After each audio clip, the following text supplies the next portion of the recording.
Machilipatnam parliament కూటమి అభ్యర్థి వల్లభనేని బాలశౌరి తరపున ఆయన తనయుడు వల్లభనేని ఆయన కుమారుడు ప్రచారం చేస్తూ అనుదీప్ ప్రచారం చేస్తున్న ప్రస్తుతం అనుదీప్ ఉన్నారు. సార్, ప్రచారం చేస్తున్నారు, ఎలా ఉంది ప్రజల నుంచి స్పందన? చాలా బాగుందండి. మేము వెళ్ళి అడిగే ముందు వాళ్ళే చెప్తున్నారు గ్లాస్ గుర్తుకు ఓటేసి గెలిపిస్తాం మేము అని. అంటే దీన్ని బట్టి మనం అర్థం చేసుకోవాలి ఏంటంటే ప్రస్తుత గవర్నమెంట్ మీద అంత యాంటీ ఉంది. ఎందుకంటే ఒక జాబులు కానివ్వండి, రోడ్లు కానివ్వండి, లేకపోతే మనకి ఏదైనా కంపెనీలు తీసుకొని రావటం కానీ ఏం చేయలేదు వాళ్ళు. అలానే పవన్ కళ్యాణ్ గారు ఇంకా చంద్రబాబు నాయుడు గారు కలిసి కూటమి చేసినందుకు పవన్ కళ్యాణ్ గారు ఆశయాలతో, అలానే చంద్రబాబు నాయుడు గారి విజనరీ పర్సన్, ఎంత పెద్ద విజనరీ పర్సనో మన అందరికీ తెలుసు. ఇద్దరు కలిసి ఒక కూటమికి వచ్చి అండగా మనకి బీజేపీ తోడుంది సెంట్రల్ నుంచి. దాని మీద నమ్మకం కలిగింది మనకి. అందుకే నాన్నగారు కూడా జనసేనలో జాయిన్ అయ్యి మనం ప్రజలకు ఇంకా మంచి చేయాలి అన్న కోరికతోటి మనం ఇక్కడికి వచ్చాం. ఈరోజు ప్రచార భాగంగా చూసుకుంటే చాలా అద్భుతంగా ఉంది. రెస్పాన్స్ అసలు చెప్పాల్సిన అవసరం లేదు. ఇక్కడనే కాదు, మొత్తం స్టేట్ వైడ్గా కూటమికి ఖచ్చితంగా చాలా మంచి రెస్పాన్స్ వస్తుంది. అలానే మనమే గవర్నమెంట్ ఫామ్ చేయబోతున్నాం. అంటే మచిలీపట్నం ఎంపీగా ఆల్రెడీ మీ నాన్నగారు 5 ఏళ్ల నుంచి పనిచేస్తూ ఉన్నారు, మరోసారి ఇక్కడ ఎంపీగా పనిచేస్తున్నారు. కేంద్రం నుంచి రాబోయే రోజుల్లో ఎలా డెవలప్మెంట్ చేయబోతున్నారు? ఆల్రెడీ వల్లభనేని బాలశౌరి గారు ఎన్ని డెవలప్మెంట్లు చేశారో మీకు తెలుసు. ఆయన కేంద్రం నుంచి మనకు గుడివాడలో ఒక రైల్వే బ్రిడ్జ్ తీసుకొచ్చారు. అది ఎన్నో సంవత్సరాల నుంచి పెండింగ్ ఉంది, కానీ ఆయన తీసుకొని వచ్చాడు. ఏది 3 సంవత్సరాలు. అలానే బందర్ పోర్టు ఎన్నో సంవత్సరాల నుంచి తీసుకొని రావాలనుకుంటున్నారు, ప్రయత్నాలు చేశారు. కానీ బాలశౌరి గారు వచ్చిన 3 సంవత్సరాల్లోనే ఆయన ఫండ్స్ అరేంజ్ చేసి తీసుకొని రాగలిగారు. అలానే ఎదురుముండి బ్రిడ్జ్ కానివ్వండి, ఆవనిగడ్డలో సంబంధించిన నియోజకవర్గంలో ఇంకా చాలా కమ్యూనిటీ హాల్స్ కానివ్వండి, ఇలా అనేక అభివృద్ధి కార్యక్రమాలు చేసిన వ్యక్తి బాలశౌరి గారు. ఈసారి కూడా మనకు అవకాశం కల్పించినప్పుడు ఖచ్చితంగా ఇంకా అభివృద్ధి కార్యక్రమాలు చేస్తారు. ఇంకా సెంట్రల్ నుంచి మంచి ఫండ్స్ తీసుకొని వచ్చి చేస్తారు. మనకి ఇక్కడ తోడుగా బుద్ధప్రసాద్ గారు కూడా ఉన్నారు కాబట్టి ఎటువంటి ఇబ్బంది ఉండదు. ఆయన కూడా మంచి వ్యక్తి, అభివృద్ధి కోసం ఎప్పుడు చేస్తుంటారు. 2004లో మీకు తెలుసు ఆయన ఇక్కడ ఎమ్మెల్యేగా ఉన్నప్పుడు మనం ఎంపీగా ఉన్నాము. ఇద్దరు కలిసి ఎన్నో మంచి అభివృద్ధి కార్యక్రమాలు చేశారు. రోడ్లు వేయటం కానివ్వండి, ట్యాంకులు పెట్టనివ్వటం కానీ ఎన్నో చేశారు. అలానే ఈసారి కూడా చేస్తాం. అంటే మీ నాన్నగారు బందర్ పోర్టు ఇవన్నీ తీసుకొచ్చారు, కానీ పేరు నాని కానీ ఆయన తనయుడు కానీ లేకపోతే ఇక్కడ అవునుగా ఎమ్మెల్యే కానీ అందరూ అసలు బందర్ పోర్టుకి బాలశౌరికి సంబంధం లేదు, రాష్ట్ర ప్రభుత్వం అప్పు తీసుకొచ్చి ఆ పోర్టు నిర్మాణం చేస్తున్న ఒక విమర్శ వాళ్ళు చేస్తున్నారు. పేరు నాని గారు చాలా చెప్తారండి. ఆయన ఫస్ట్ డ్రైనేజ్ లేమనండి బందర్ పోర్టు వరకు వెళ్ళాడు ఆయన. పేరు నాని గారితో మీరు ఎలా కంపేర్ చేస్తారండి? పేరు నాని ఏంటి, గల్లీలో రాజకీయాలు చేసుకునేవాడు. బాలశౌరి గారు ఎవరు, ఢిల్లీలో రాజకీయాలు చేస్తారు. మీరు నక్కకి నాగలోకానికి సంబంధం ఏమైనా ఉందా? ఏం మాట్లాడదు. పోర్టు డెవలప్మెంట్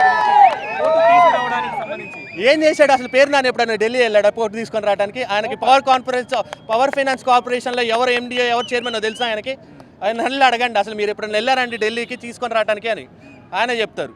ఆయన ఏం చేసిందేం లేదు. ఆయన 10 మంది చేసిన అన్నీ తీసుకొని వచ్చి నేను చేశానని చెప్పుకునే గొప్ప వ్యక్తి ఆయన. దానికి మించి ఆయన ఏం చేసిందేం లేదు. అదే కొల్లు రవీంద్ర గారు రోడ్లే ఇచ్చారు 2014 నుంచి 19 వరకు. అందులో చిన్న గుంతలు ఉంటేనే పూడిపించలేదు ఈ 5 సంవత్సరాలు పేరు నాని గారు. ఆయన పోర్టు ఎలా తీసుకొని వస్తారు? మీరు ఆలోచించాలి ఆ విషయం.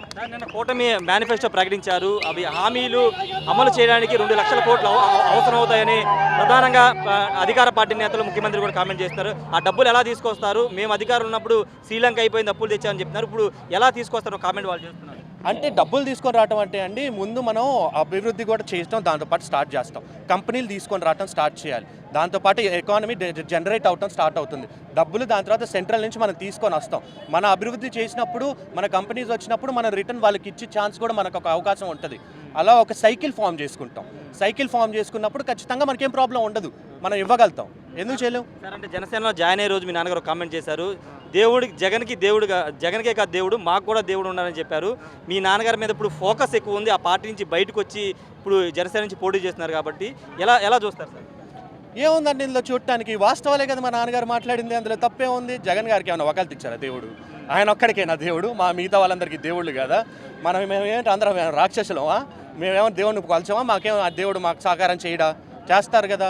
దాంట్లో ఏముంది? వాళ్ళు ఎన్ని కమెంట్స్ చేసుకుంటే చేసుకొనివ్వండి. అంటే మీ నాన్నగారు ఓడించడానికి వాళ్ళు వ్యూహాలు సిద్ధం చేసే అవకాశం ఉంది. వాళ్ళు ఎన్ని చేసినా మచిలీపట్నం ఎంపీ వల్లభనేని బాలశౌరి గారు, అది ఫిక్స్. దాంట్లో ఎటువంటి మార్పు లేదు. అనుదీప్ గారు రాజకీయ అరంగేట్రం ఎప్పుడు ఉండబోతుంది? మీరు అసెంబ్లీ నుంచి పోటీ చేయాలనుకున్నారు వాస్తవంగా ఈ ఎన్నికల్లో? నేను ఎక్కడి నుంచి పోటీ చేయాలని అనుకోలేదండి. మొదటి నుంచి నేను మా నాన్నగారు వెనకాల ఉండి ఆయనకి సపోర్ట్గానే నించున్నాను. ఇప్పుడు కూడా చెప్తున్నాను, నేను జనసేన నాయకుడిని కాదు, నేను జనసేన కార్యకర్తని. నేను అంతే, అంతవరకే నా హోదా. ఇన్ ఫ్యూచర్ ఏమైనా చూడొచ్చా?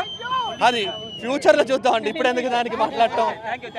ఖచ్చితంగా ఫ్యూచర్లో చూద్దామని బాలశౌరి తనయుడు అనుదీప్ చెప్తూ ఉన్నారు. బందర్ పోర్టు పూర్తిగా బాలశౌరి క్రెడిట్ అని చెప్తున్నారు. ఎందుకంటే బాలశౌరి ఢిల్లీలో వెళ్ళి అన్ని తీసుకొచ్చారు. ఇక్కడ లోకల్ ఎమ్మెల్యేలు ఎవరికైనా ఢిల్లీలో పరిచయాలను అక్కడ పవర్ ఫైనాన్స్ కార్పొరేషన్లో వాళ్ళకి ఎవరైనా తెలిసిన వాళ్ళు ఉంటారా అని ప్రశ్నిస్తున్నారు. ఖచ్చితంగా 2024 ఎన్నికల్లో కూడా మచిలీపట్నం ఎంపీ బాలశౌరికి ఎంపీగా బాలశౌరి గెలవబోతున్నారు.